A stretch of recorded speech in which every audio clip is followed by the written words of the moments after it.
Hello, everybody, and welcome back to a very special episode of the Not to Talk About podcast. As you can see, it's not only me and Tom on the screen, but before we get to introducing our second guest, we'll go with Tom. How are you, brother?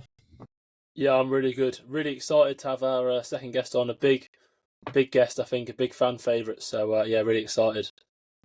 Absolutely, man. And look, guys, as you can see, it's not only me and Tom on the screen, so it's only right to introduce the main man himself, Eli Sam. How are you, my friend? I'm very good. Thank you. Life is going well lately. So yeah, I'm happy. And thank you guys as well for inviting me. The first podcast I do with some people, so it's a little bit exciting, but it'll be alright. Good stuff, man. Good stuff. Look, we'll just dive straight into it then, mate. So obviously, we'll get on to your Knots career and obviously what you're doing back in Belgium now. But to begin with, I just wanted to ask you, how's life going? Yeah, life is good. Perfect. To be honest, life is very good. So now, yeah, as my little girl in England, she was born in England, and now she's getting bigger and bigger. So it's exciting, and now especially with the second one on the way. So life for the moment is really nice. I'm enjoying it. No, yeah, thank you for coming on, Eli. I just want to say that as well. And obviously, being your first podcast with talk about Notts County, that's obviously an honour for us.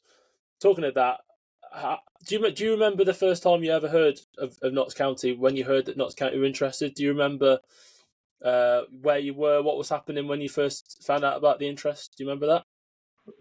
I think I was at home playing PlayStation with my brothers. I think this was the first time my agent said, "Yeah, there's a club in England." And then you say, "Yeah, obviously in Notts County." Then you know what it is. If they say a team, straight away you search up, and then you're looking a big club, a lot of history. So to be honest, when I heard English straight away, I said to him, "Yeah, let's do it because it's an opportunity. It's a dream to play in England. So why not? It's close to the house, so everybody can come visit." So yeah, this was the first moment, and then yeah, I enjoyed it. So, was it? So, obviously, I think every player that's from overseas, and for example, yourself. I mean, I think everyone's sort of dream is to play in England. So, was that something that when it came up to you, was it almost something that you thought I have to take this now? Yeah, of course, because everybody's watching the Premier League. So, and of course, when you are from the Premier League, your dream always like one day I want to play in England as well because you see the atmosphere, you see just everything around the football club as well. So I was looking forward straight away because it was as well in the pandemic of the Corona stuff. So I just left my contract out in Bulgaria. So North County was really the first team after a couple of months who reached out and wanted to take the risk with foreign players abroad. So yeah, I took the chance straight away when I heard the club was interested. How did you find England straight away? I know you'd lived in a few countries by then. I think you'd lived in Bulgaria and Israel as well as Belgium. But how did you find England straight away? What was it like moving to England? Was that exciting? Yeah, exciting, but I knew the country already because my father lived already a lot of years in England, so I know the country already. I've been visit already a few times. So, and the thing is, it's not so far from Belgium, so the lifestyle will suit me better. And like you said, the Bulgaria, Israel people, they are a little bit far away. It's other traditions as well. So England is more a little bit of the same lifestyle I live. So for me, it was perfect, I would say. Also, people speak English, so it's easier to communicate with people than when you're in another country who speak their own language. So, yeah, for me, it was a win-win, to be honest. Yeah, did it? I suppose it must have helped that obviously we had Ruben Rodriguez joining at the same time, and you two were pretty much in the same boat. Was that so? How did that feel? Because it was almost like you weren't you obviously you've came over into a new country, and obviously it's different. Obviously you've said there it's not the culture is pretty similar, but obviously it's a lot different than that. It's moving away from people you had back home, etc. And obviously Ruben was doing the same at the time, so I guess that was sort of quite made easier for you. Yeah, of course, because it's always different when you have to guy who speaks the same language, and also Enzo Boldeman was there as well, so he helped us both a lot, to be honest, because we were always asking questions to Enzo, and Enzo was always helping us, so we were always in a triangle, and now still today we are still in a WhatsApp group. We are talking with each other, keeping each other's results up. When Ruben is scoring, when Enzo is scoring, we congrats and stuff. So it was a massive help. They were there as well. Like this, we just speak Dutch. Yeah, so you still stay in touch with Endio and Ruben. Do you still keep an eye on Notts County's results and scores and things like that?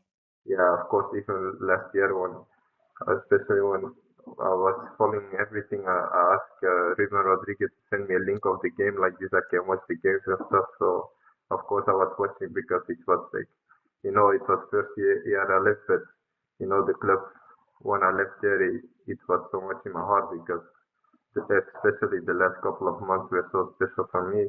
So I keep following him till today. I have a lot of friends still there, so I was happy when they promoted to the LeagueTwo. So, but still today I'm following the club. I love that, mate. And look, you touched on it there that the last few months of your spell at Notts were one to remember, but it obviously to begin with it wasn't the easiest of times. You were kind of, well, I wouldn't say sat on the fence, but you were kind of just almost left out quite a lot. And obviously at that point, maybe a bit of doubt starts to creep into your mind because there's no doubt you was a very good player. You turned out to well, you pretty much left as a player that people wanted to see more of. Obviously, we didn't get the opportunity to do that, but to begin with, it was just completely like a different, almost narrative around you than the one that you left with. And like, how did that feel? Yeah, to be honest, in the beginning it was not like easy. I came to a new league, England. It was different like the places I played before, so I had to adapt a little bit. And of course, yeah, in the beginning I was terrible, bro. I can't lie, I was terrible. So for me, I don't care, if I'm bad, I'm bad. If I'm good, I'm good.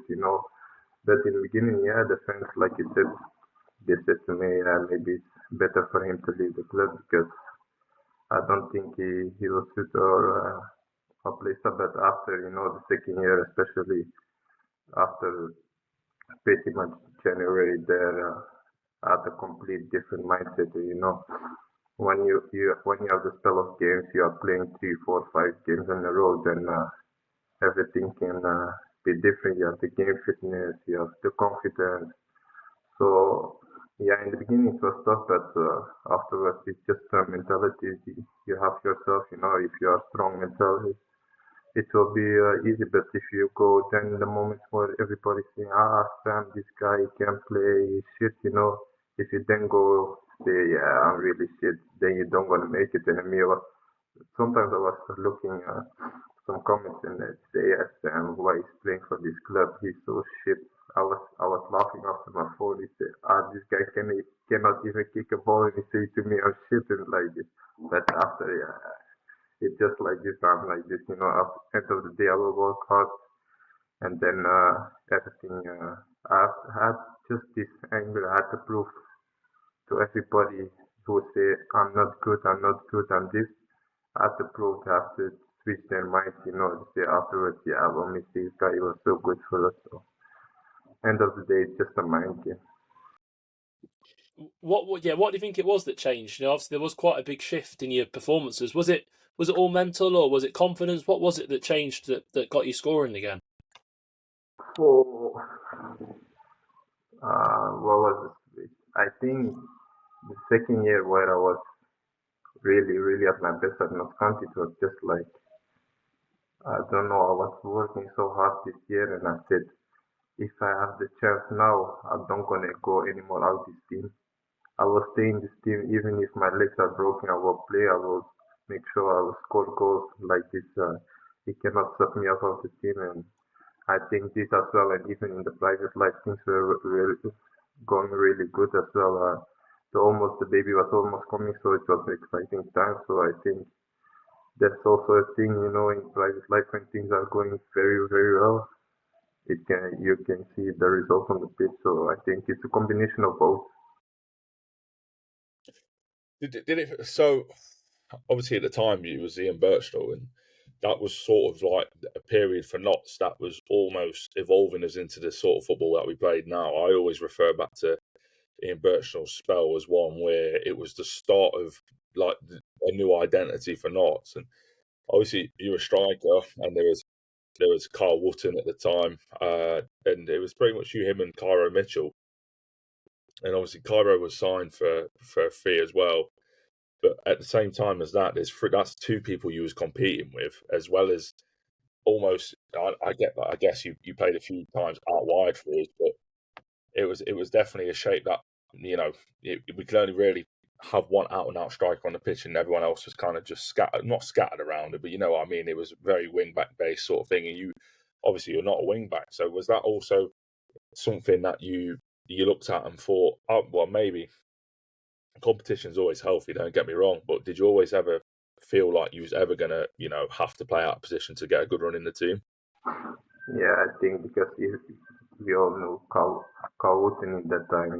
He was the main guy, was the main striker, was vice captain as well. So I knew, I knew I had the qualities to be not easy to kick him easy out of the team, even because he was already there before me. He proved a lot already. So I was thinking of myself, yeah, we have to play with two strikers, otherwise maybe it can work. But in the system Ian Birchall was playing, it was really with the wing backs, and then after he was switching with the two outside players. So I was thinking, if I have to play, I have to play outside, and I was lucky enough with my qualities. I make it, and I was lucky.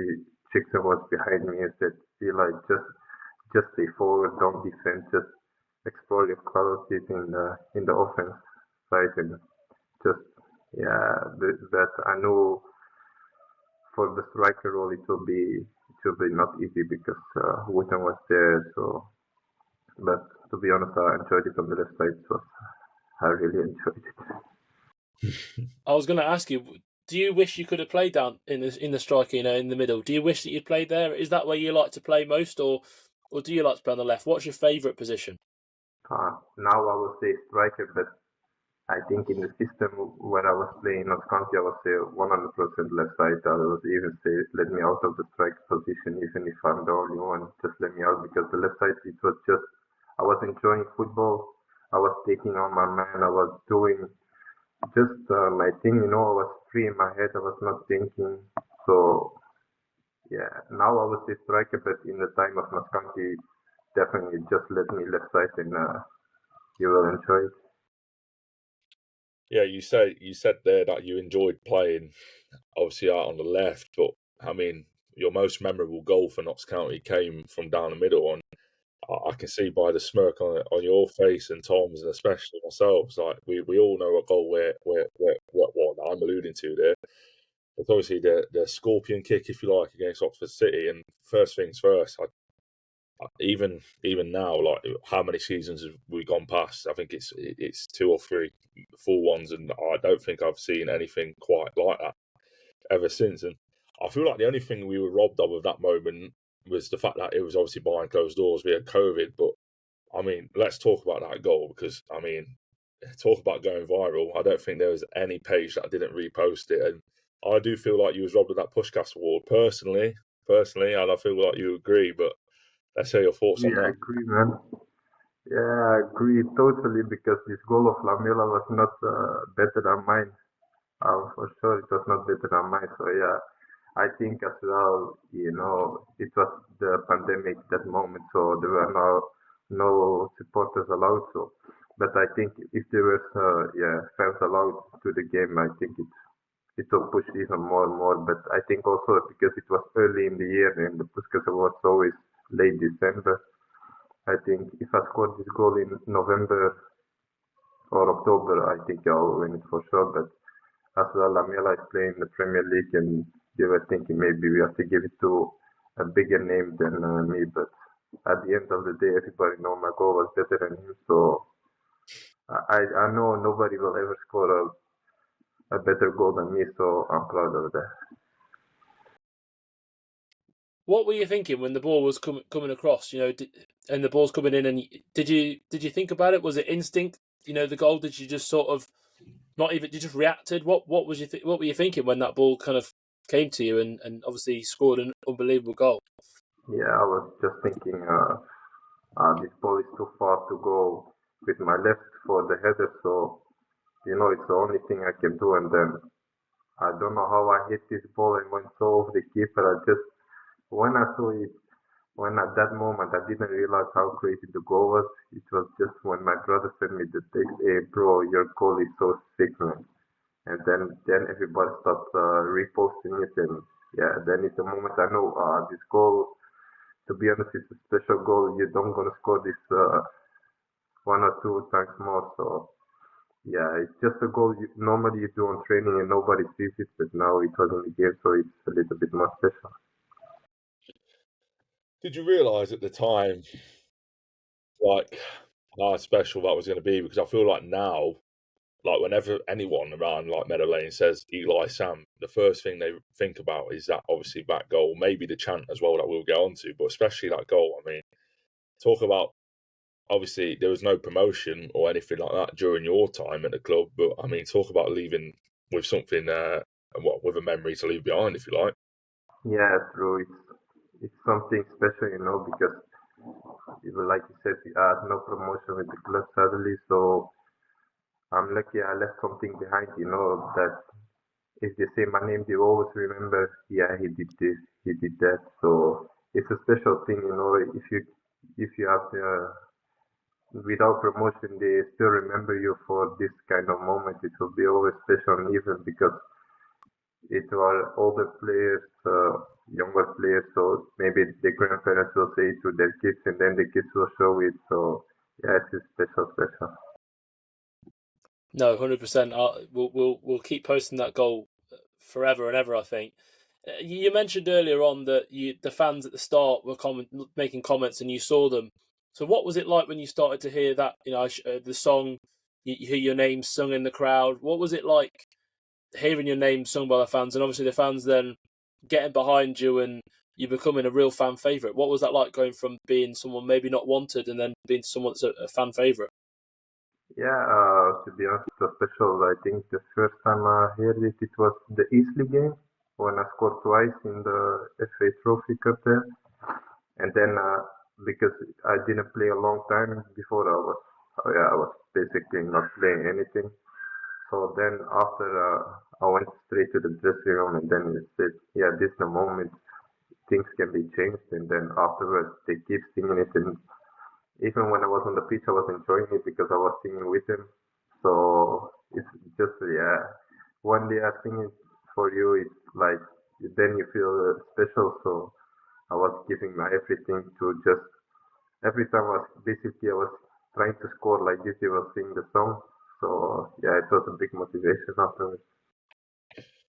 Yeah, the thing is with that song, like, the place I can remember it most is obviously Chesterfield away, when obviously you scored again in that game and another very good goal. But like, in terms of magnitude of games that you would have played in 4 knots, that game against Chesterfield was probably up there with the biggest in terms of, obviously, again, it's for players, it's probably just another game, but for supporters, it's also bragging rights. So the fact that you had that moment again, it was a very good goal. Let's not take any credit away from that. But obviously, when you have that sort of moment, especially when I don't think it was too far after the Eastleigh game that you just referred to then as well. So to have that moment where you have a sold out knocked away end, that's absolutely handing your name out of I wouldn't say rival stadium, but there's always some stake on it against Chesterfield. Surely that, and I mean your celebration as well, I think it was the Cup of the Years, so it was almost as if to say, "Come on, I want to hear my chant now." But tell me how that felt, because if I could celebrate in any way against someone like Chesterfield, I would have celebrated the exact same as you. So I need to know about this.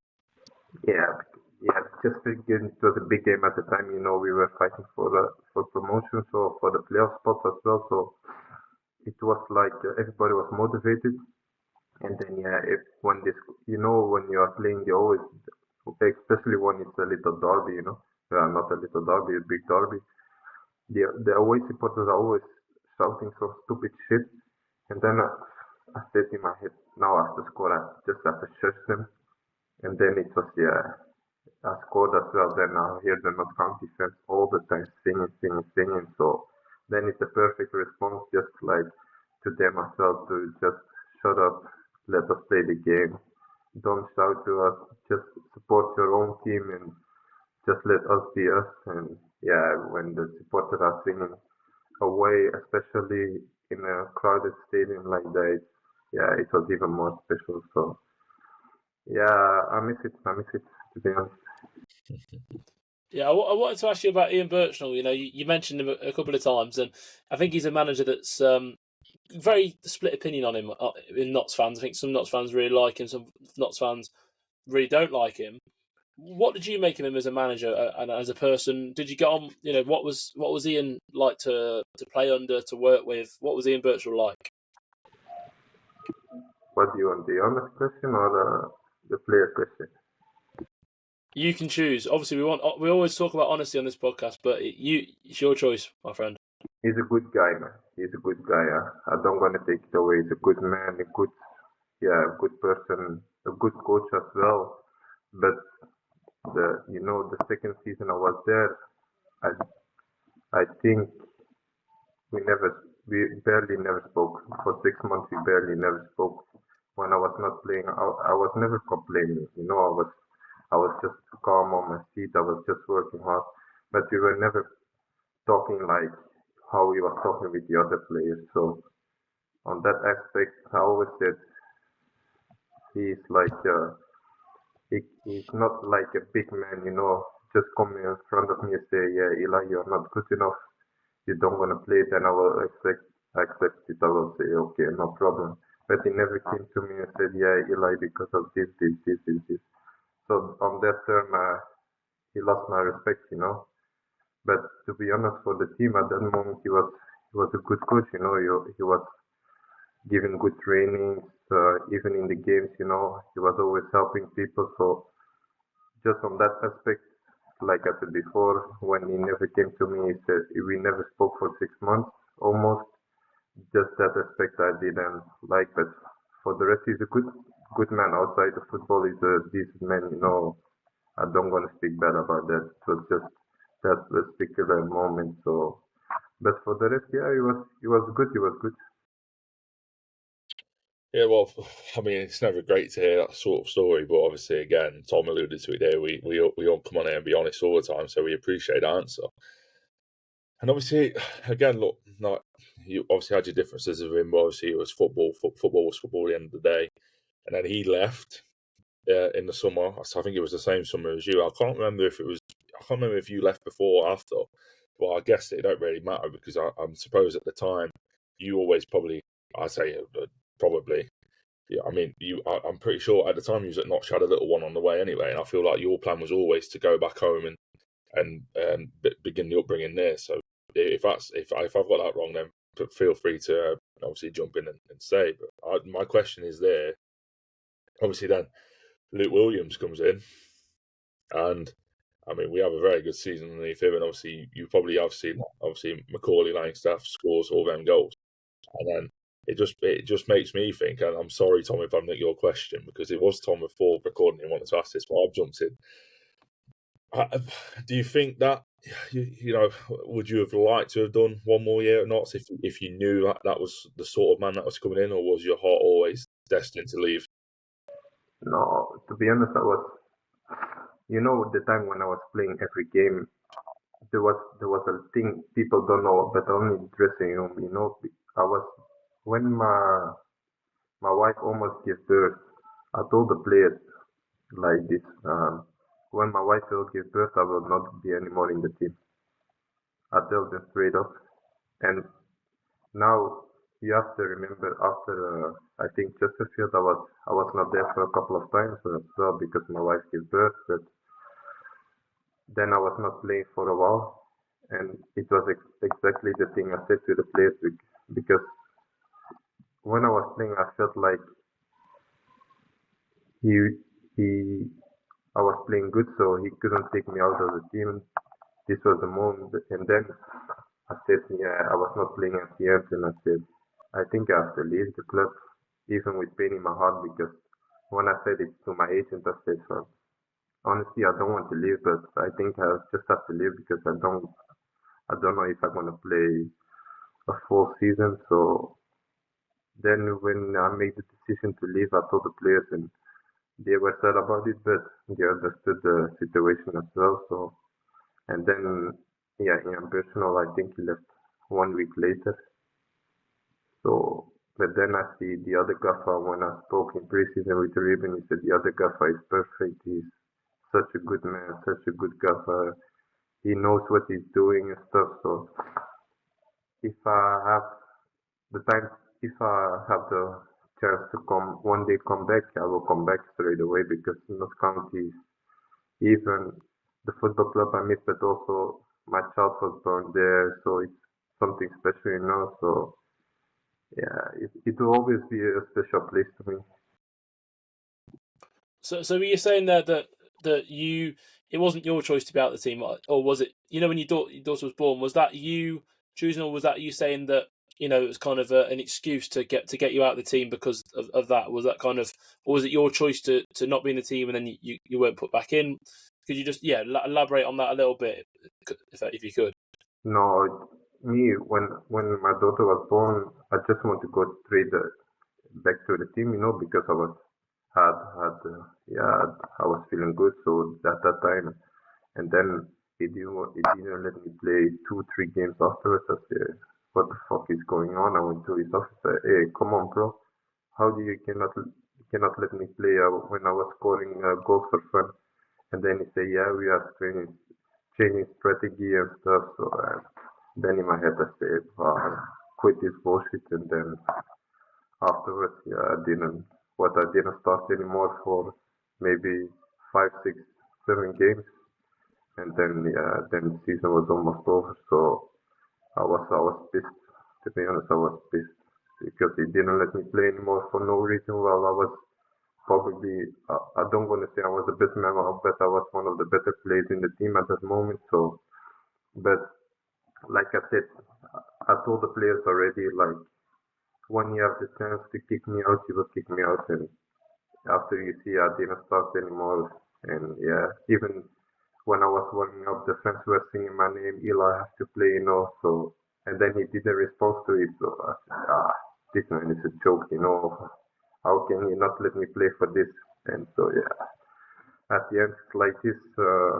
Football works like this, so I had to accept it. But I still was working hard to get my spot back. But unfortunately, it didn't turn the way I wanted. But yeah, no regrets afterwards. Well, I mean, you alluded to it there when you said you felt like you were one of the better players in the team. I can tell you for free you were one of the better players in the team at that point as well. Because I mean, we were kind of going through that sort of spell where I feel we didn't finish particularly high in the playoffs places that season anyway. So obviously we needed goals, obviously, to try and get that a bit higher up for us. And I mean, if there was one provider that anyone will remember from that time, it was you. And obviously, it's sad to hear that sort of story come through. I mean, when Ian left, I mean, I don't think there's too many big fans like Tom alluded to as well. Some people like him here, some people don't, and it's just one of them. But to sort of wrap up this sort of not side before we go on to talk about how things are going on for you now.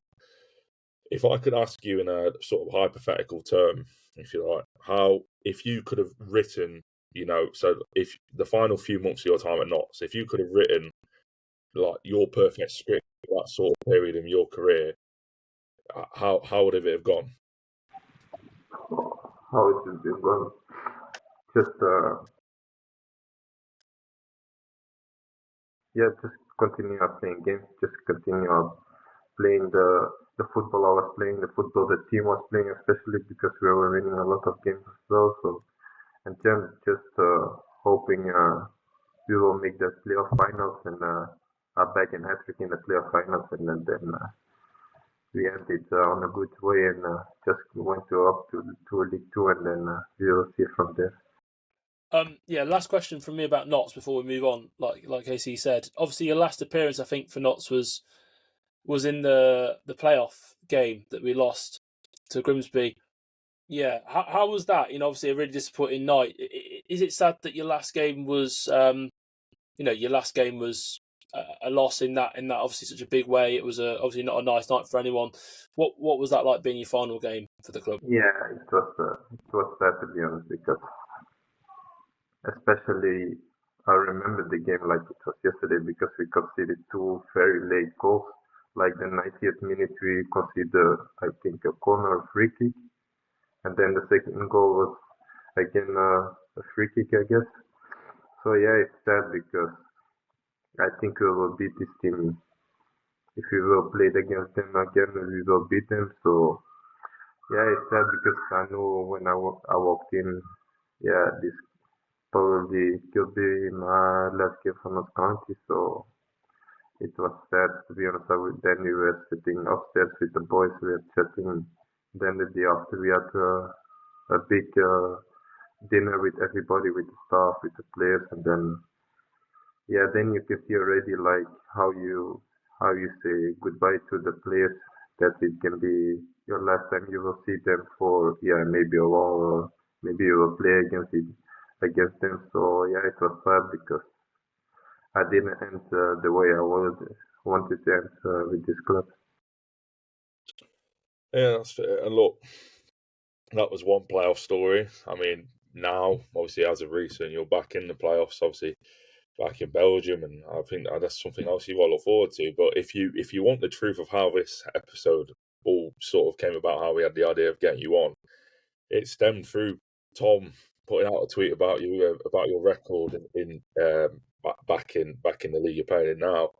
And then that's where we thought, well, why not get him on? And here we are today. And I guess we kind of get to ask you the question directly now, like, how's it going? I guess, are you gonna win these playoffs? I guess. Yeah, it's going now. It's going really good. Now the last game we won 1-0. We had we had to win to make the playoffs, and we win it. And now it's against yeah a team with decent, but I think because in the league we won one time and we drew one time, so I think we have a big potential to beat them and even to beat the other team who will be in the semi-finals, and then the finals is just one game. You have to just have to get one good game, and you are in first division. So I see the chances really high that we can go up because we are a very very tough team to play against. So yeah, the chances are there to go up. So it is an exciting time for the club as well, for me as well. So yeah, I'm hoping we can go through the end. Earlier on, we mentioned about how that you kind of missed out on the promotion season with Notts, but am I right in thinking you were promoted last season as well with your club? So how was that for you? Obviously you didn't get promotion with Notts, but at the same time that Notts got promotion, you got promotion. So you didn't really miss out. How was that getting promoted for you back in Belgium? Yeah, it was nice because the gaffer really had a plan. He said this year we have to be promoted, we have to be champions. So he brought really a strong squad together, and then yeah, it was really nice because he was playing me every game, and I felt like I was the main striker there. I scored a lot of goals as well, so it was nice. And even when I had my injury, he was always pushing me hard. So to let me come back, he said, "We need you for the final stages." So, and then afterwards, when I came back from the injury, I got against Les, scored some goals, and then the the last game we had to win to be champion, and then if you score in the last game as well and then be champion, it's a nice feeling. Even when you see then you know everybody's there, the family's there, the friends are there. So it was a nice feeling as well because it's my first time to be a champion of a league. So it was really nice. Yeah, look, I mean, promotion last season, playoffs again this season, the opportunity to go back to back. Surely that's one that excites you. Yeah, it is exciting because imagine you go back to back up, with one team. It's special, even because this season people were thinking how this team gonna be in the top six even to play. So now to prove them wrong and just be in the finals as the only team who came from a lower tier to the second tier. So yeah, it will be exciting moments even for the club. You feel like it's moving around the club. Everybody wants us to go up. So it will be special. Imagine if we go back to back up. It will be, I think, a fairy tale for the club. If you get promoted, is it the top division you go to then of Yeah, Belgium? the top Does that, division. obviously, I know you're not there yet, but hopefully you will be. Does that excite you? Going to the top division of Belgian football? That is, I know that to compare to Knots, that's an incredible step up. So, does that excite you potentially going to play in the first division? Yeah, it's exciting because you play against teams who will play Champions League, Europa League and stuff. So it's always the first division is always something special, because if you do good, everybody will see you will do good. So it's an exciting step as well in the career for some players as well, for me as well, because like this I can prove myself in my own country, the first division. So yeah, it will be exciting. So I'm looking forward, and hopefully we can get a promotion. Yeah, look, Eli, we've asked you about obviously your past with Knots. We've touched on the present there, and I want to cast your mind to the future. And obviously, again, I mean, the playoffs is upcoming now. I get that's obviously the immediate future, and then hopefully, a season in the first tier of Belgian football. But let's look at a bigger picture. Like in a fairy tale world, if you like, I'm not saying maybe a return to Meadow Lane, but maybe a return to England. Would you ever rule that out? No, me, I'm open. I'm open. I said, even my wife, because my wife loved England so much, and she said always she wanted to come back to England. And I say, let's hope one day somebody will call me, and then straight away I don't gonna even hesitate. I say, let's go to England back because the life in England was good for the family. It was good for us both. We had our first child there, so it's something special. If you go back to the country where you're born, your little girl is born. So yeah, let's hope one day I can come back to England, back to Middle Lane, play some last couple of games over there as well. So why not? I'll always say the door is always open. So maybe in the future, you never know. That was going to be my question. My last question was going to be, would you come back to Meadow Lane? So I guess I'll ask instead. I'll ask. Obviously, a lot of people watching this are going to want to support you on your journey and your new team. So where can people find? Where can we support you? Where can we, find where to follow? When's your next game? When things like that. Where can we, support you from afar? Yeah, just on the Instagram of Pat and they just always update with everything with when we will play, what time the people will play, and then yeah, I think it's difficult to watch the games on TV as well in England. You have to have a certain app. So, but yeah, just sometimes on my Instagram I post also some stuff. Yeah, just mainly on the Instagram. Yeah, live score. Yeah, now everything to follow the game. So yeah, from there and yeah. Love that, mate. And finally, for me, I mean, when you departed Meadow Lane, there was a statement. It was a brief message. And I guess my last question to you is there any final Eli Sam message to the audience that this will go out to? Obviously, not Scouting fans.